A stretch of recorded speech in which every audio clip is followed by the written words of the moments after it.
এই কারণে হবে না, ও যে 20টা লোকের সামনে আমার বদনাম করেছে, তারা 20 জন আরো 20 জনকে পাপ ছড়িয়ে দিয়েছে। মমতাজুল ইসলাম চুরি করেছে। কি বললাম বুঝলেন? ক্ষমা পাওয়ার কোন রাস্তা নেই। আল্লাহ নবী সাল্লাল্লাহু আলাইহি ওয়াসাল্লাম শুধু ক্ষমা পাওয়ার গীবত থেকে এতটুকু শব্দ ব্যবহার করেছেন। এক, তুমি তোমার ভাইয়ের যে মজলিসে তুমি গীবত পরনিন্দা পরচর্চা করেছো, ওই মজলিসে তুমি তোমার ভাইয়ের সুনাম করো। দুই, তুমি তোমার ভাইয়ের জন্য ক্ষমা প্রার্থনা করো। দুটি মাত্র অপশন। যার নামে গীবত করে ফেলেছেন, ওই যে জায়গায় বসে গীবত করেছেন ওই জায়গাতে তার বেশি করে নাম করুন। না, আসাদুল খুব ভালো ছেলে, আসাদুল খুব ভালো ভদ্র ছেলে, নম্র ছেলে, ওর মতো ছেলে হয় না। মাওলানা আহমদ সাহেব খুব ভালো লোক, মাদানী সাহেব খুব পরেশগার লোক। যদি বদনাম করেই থাকেন তাহলে ওই মজলিসে আবার সুনাম করুন। দুই, ক্ষমা প্রার্থনা করুন যে আল্লাহ আমার ভাইকে তুমি ক্ষমা করে দাও।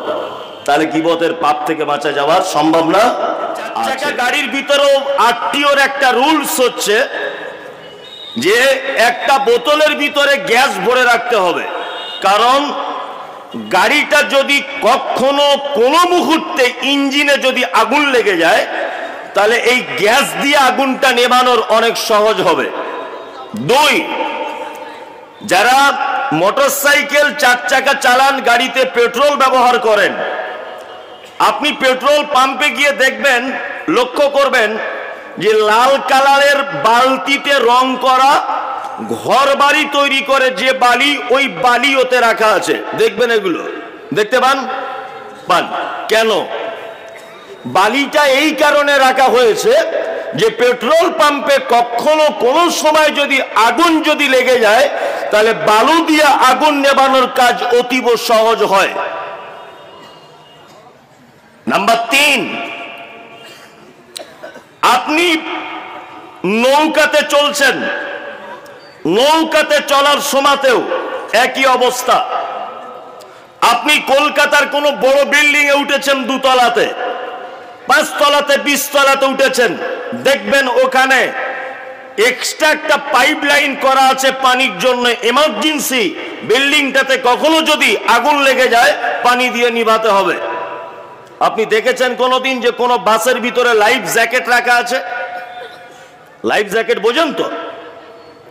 যেগুলো বড় বড় স্টিমারে, লঞ্চে, জাহাজে, পানির জাহাজে থাকে, যে পানি তো দুর্ঘটনা হয়ে গেলে লাইফ জ্যাকেটটা পরে সাঁতার কাটতে কাটতে তুমি ডাঙাতে চলে আসবে।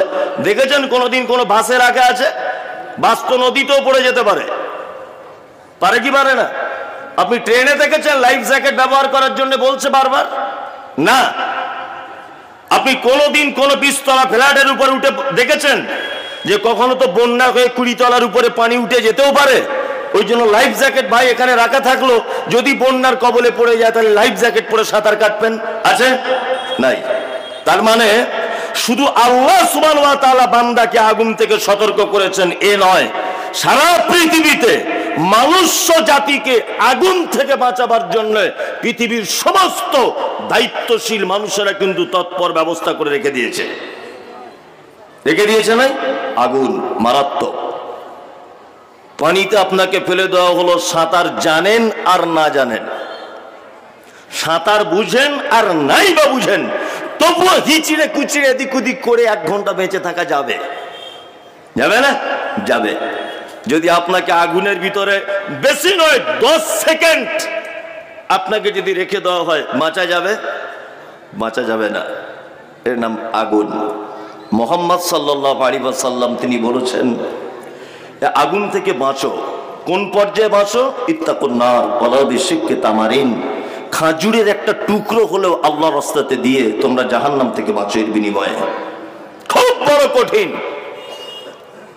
এবার আপনাকে আমি মূল যে কথাটা বলবো বলে এতক্ষণ ঘুরছি আর কি, সেটা হচ্ছে এই যে আমি আপনাকে একটু আগে বলে এসেছি কিয়ামতের দিনে একটা দল লোক জাহান্নাম চলে যাবে। কোন দল? যারা আল্লাহ সুবহানাহু ওয়া তাআলার বাম দিকে অবস্থান করবে কিয়ামতের মাঠে, তাই তো? জি। বাম দিকের লোকদের চরিত্র কেমন হবে? আমরা কি তার ভিতরে আছি? এখানে যারা আছি পরীক্ষা করে দেখা যাবে। আল্লাহ সুবহানাহু ওয়া তাআলা বাম দিকের লোকের ব্যাপারে গাদা গাদা বর্ণনা দিয়েছেন পবিত্র আল কোরআনে যে এই আমল করলে এদের বাম দিকে থাকার এদের স্থান, গাদা গাদা। তার মধ্যে আমি একেবারে আম্মা পাড়ার শায়েখ বসে আছেন ইরফানুল হক মাদানী হাফেজাহুল্লাহ, আল্লাহ ওনার ইলমে বারাকা দান করুক, খুব পরিচিত মানুষ, খুবই ভালোবাসেন আমাকে। আর তার পাশে একজন বসে আছেন আপনাদের এই মাদ্রাসার সম্ভবত প্রধান শিক্ষক, উনি আমাকে হয়তো চিনতে পারছেন না, আমি কিন্তু ওনার এক পর্যায়ের ছাত্র, উনি আমাকে চিনতে পারছেন না হয়তো। তা মাঠপলসা মাদ্রাসাতে উনি ছিলেন যখন, তখন আমরা পড়তাম। তা যাই হোক, হয়তো বয়সের কারণে বা অনেকদিন না দেখার কারণে হয়তো পরিচিতি হচ্ছে না, তবে আমার এখন স্মরণে হয়েছে যে ওনার কাছে পড়তাম মাঠপলসা মাদ্রাসাতে। আলহামদুলিল্লাহ, যোগ্য মানুষদের পেয়েছি আজকে কাছে। আপনাদেরকে আমি জাহান্নাম অর্থাৎ বামদিকের দলে যাতে আপনি না ঢুকে যান, এই জন্য কয়েকটা পাপের ব্যাপারে আমি আপনাকে সতর্ক করব ইনশাল্লাহ। আমি ওই পাপ থেকে আজকে প্রতিজ্ঞাবদ্ধ হব ইনশাল্লাহ, ওই পাপ করব না ইনশাল্লাহ। বলুন। আসলে না বুঝেই তো হাত তুলে দিয়েছেন, আগে তো বুঝতে হয় ব্যাপারটা কি বলবে, তাই না? আর এখন ইনশাল্লাহ বলার মিথ্যা কথা বলার সমান। যদি বলছেন এত বড় কথা বললেন, এরকম প্রতি বক্তারিতে ইনশাল্লাহ বলেন, আর সব জলসাতে ইনশাল্লাহ বলেন, বলেন না? একটা জলসায় মানতে পেরেছেন? শুধু ইনশাল্লাহ বলছেন। যাই হোক, কয়েকটা পাপ আপনাকে আমি দেখিয়ে দিয়ে যাচ্ছি, এই পাপগুলো অবশ্যই আপনি একটু দূরে থাকবেন, তাহলে হয়তো ডান হাতে থাকার একটু চান্স মিলবে। এক, আল্লাহ তাআলা বলছেন ওয়াইলুল লিকুল্লি হুমাযাতিল লুমাযা, দুর্ভোগ তাদের জন্য যারা মানুষের সামনে এবং পিছনে বদনাম করে করে বেড়ায়। এই পাপ আমাদের এলাকাতে হয় না, মুর্শিদাবাদে হয় না, আমাদের ওদিকে হয়, এদিকে হয় না। আমি বলবো না এদিককার কথা, বললে অসুবিধা আছে। হয়।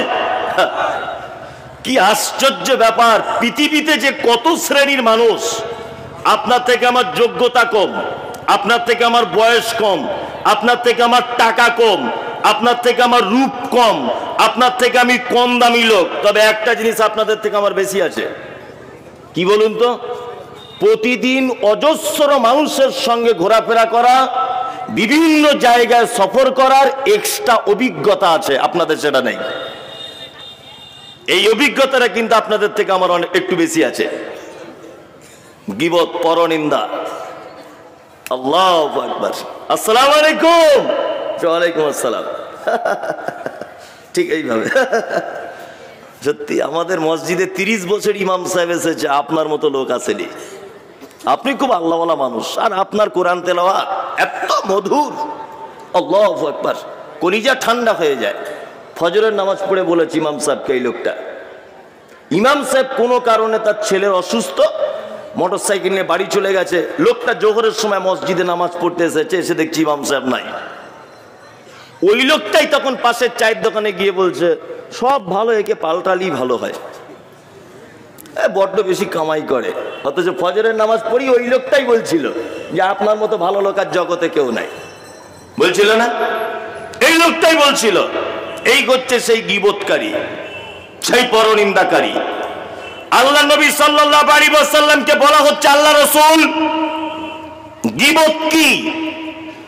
আল্লাহ নবী সাল্লাল্লাহু আলাইহি ওয়াসাল্লাম বলছেন, তোমার ভাইয়ের ব্যাপারে এমন কথা যেটা তোমার ভাই অপমানিত হয়, লজ্জিত হয়, কষ্ট পায়, এটার নাম গীবত। সাহাবায়ে কেরামগণ বলছেন, আল্লাহ রাসূল, যদি সেই কাজ আমার ভাইয়ের ভিতরে থাকে, আল্লাহ রাসূল বলছেন, আরে তাহলেই তো গীবত, যদি না থাকে ওর নাম অপবাদ। চায়ের দোকানে বসে বসে হঠাৎ করে একটা লোক যাচ্ছিল বসে সাইকেলে, মোটর সাইকেলে করে।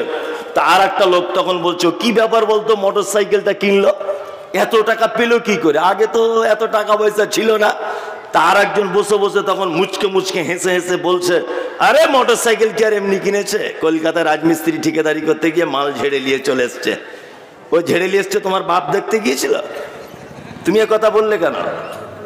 এই, ও দুতলা বাড়ি করেছে, তা ও এখান থেকে বসে বসে বলছে, আরে দুতলা বাড়ি কি আর এমনি হয়, সারা জীবন খাটলাম একটা ইট কিনতে পারলাম না, আর ও দুতলা বাড়ি করে কি করে? ও দুতলা বাড়ি করেছে, তোমার বাপের কি? তুমি কেন কমেন্ট করতে গেলে এরকম বাজে কথা? আল্লাহ তাআলা বলছেন, ইয়া আইয়ুহাল্লাযীনা আমানু, তোমরা যারা ঈমানের স্বীকৃতি প্রদানকারী শোনো, ইজতানিবু কাসীরাম মিনাজ যান ইন্না বাযাজ যান ইসমুন, অধিক ধারণা করা থেকে বাঁচো, নিশ্চয়ই বেশিরভাগ ধারণাটা মহাপাপ। আর ধারণাই গীবত।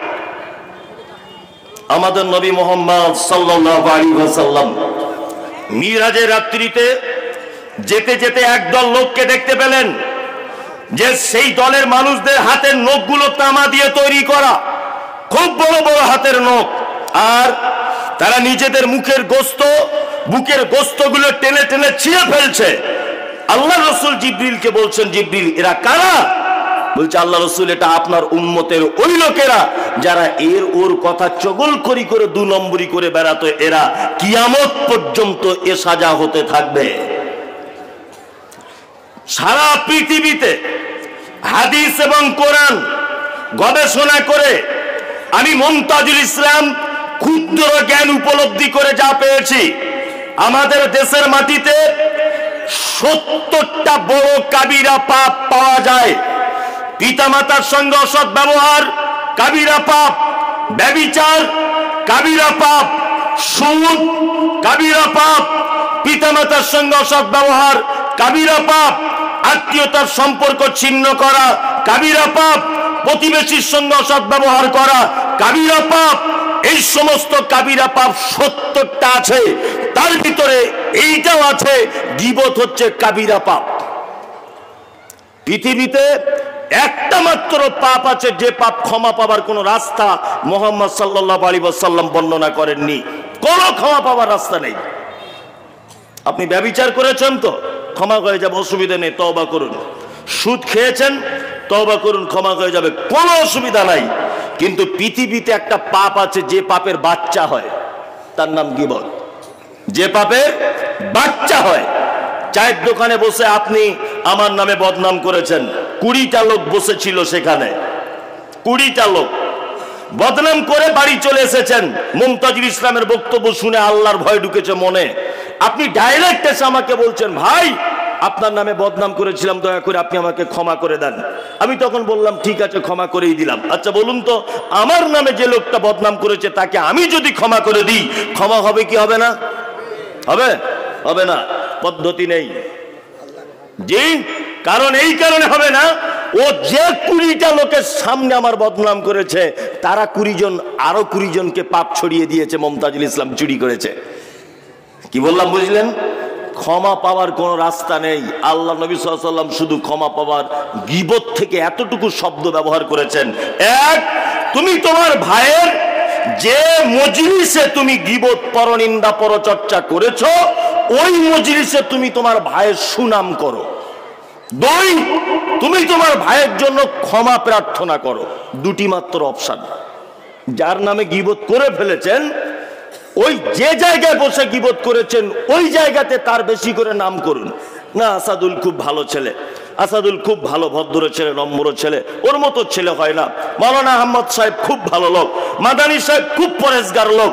যদি বদনাম করেই থাকেন, তাহলে ওই মজলিসে আবার সুনাম করুন। 2, ক্ষমা প্রার্থনা করুন যে আল্লাহ আমার ভাইকে তুমি ক্ষমা করে দাও। তাহলে গীবতের পাপ থেকে বাঁচা যাওয়ার সম্ভাবনা আছে।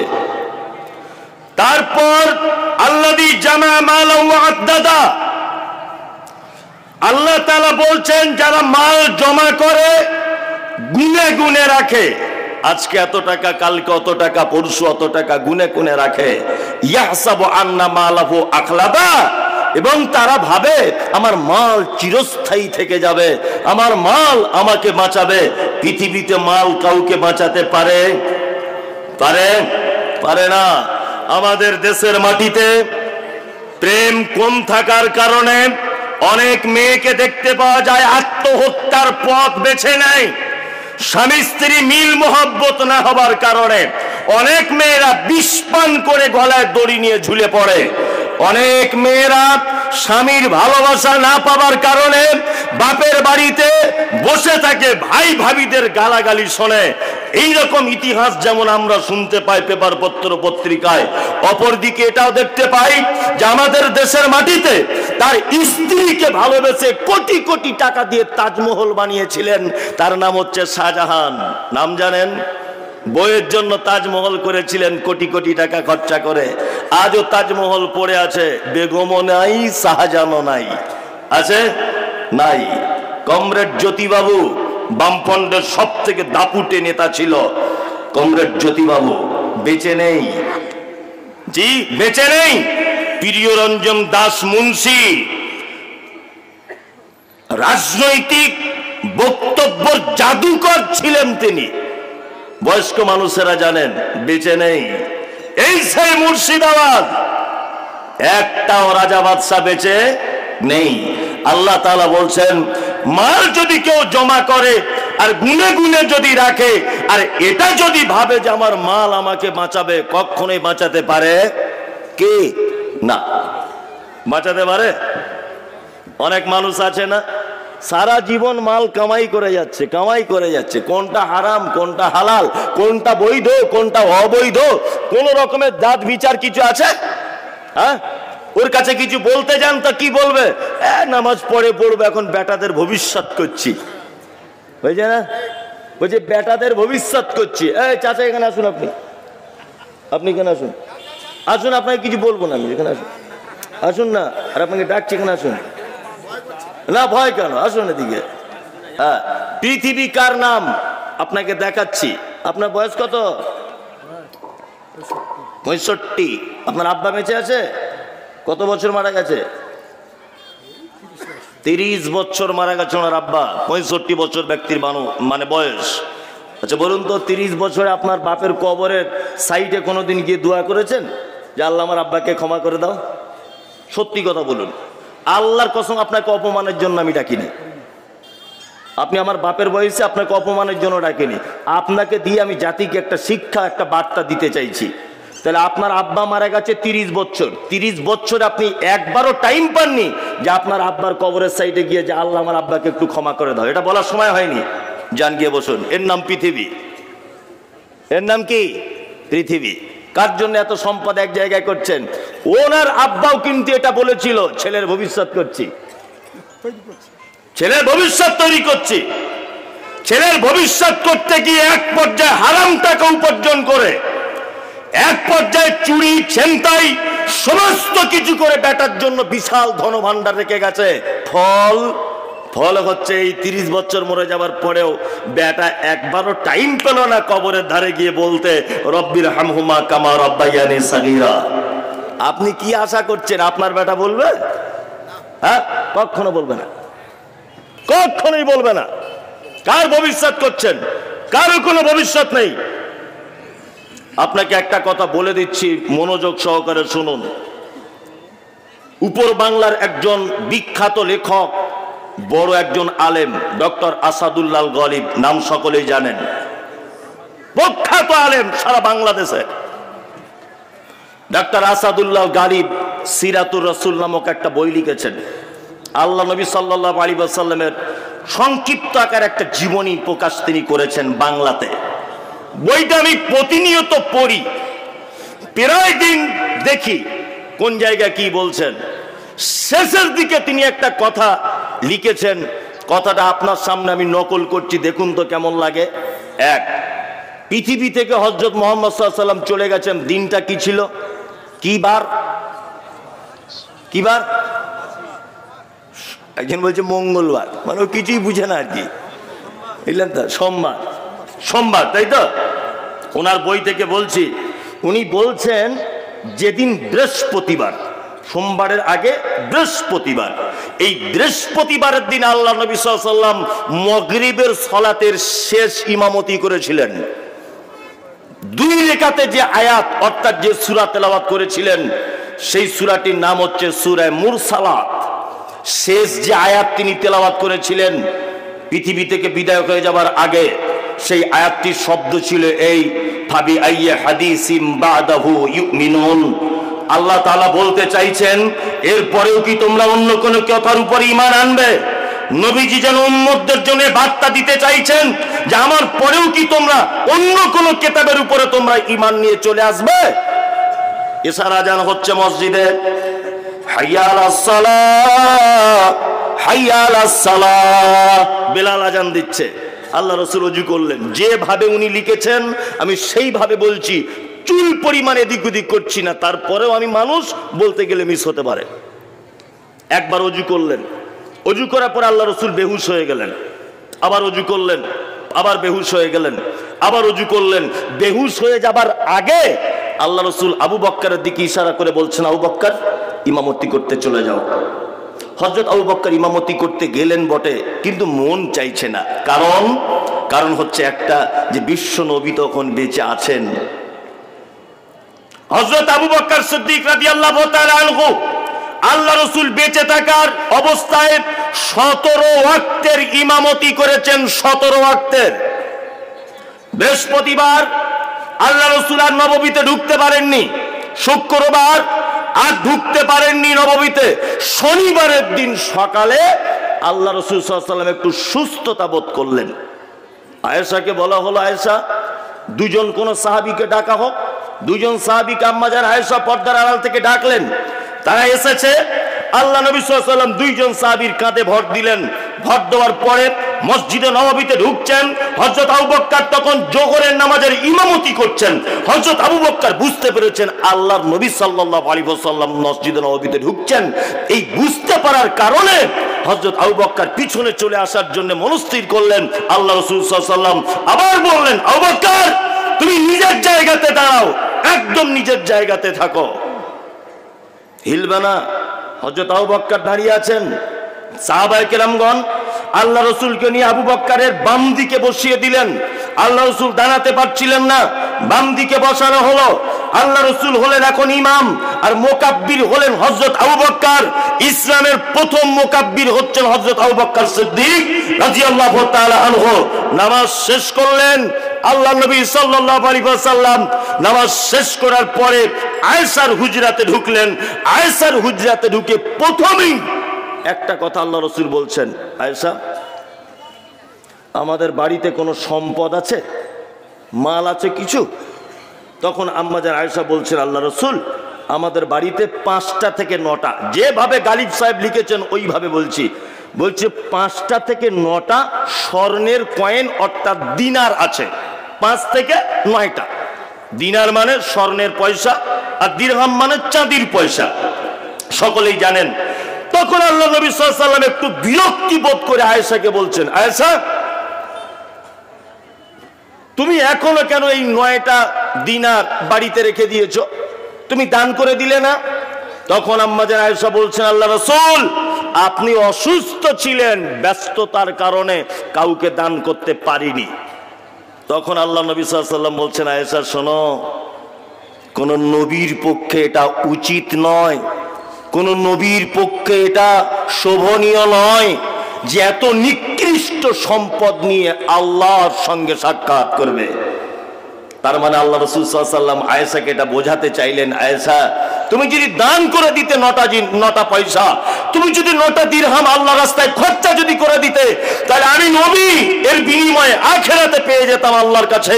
কিন্তু আয়েশা তুমি যে বাড়িতে গচ্ছিত রেখে দিয়েছ, আমি মনে করছি এটা হচ্ছে সব থেকে নিকৃষ্ট সম্পদ।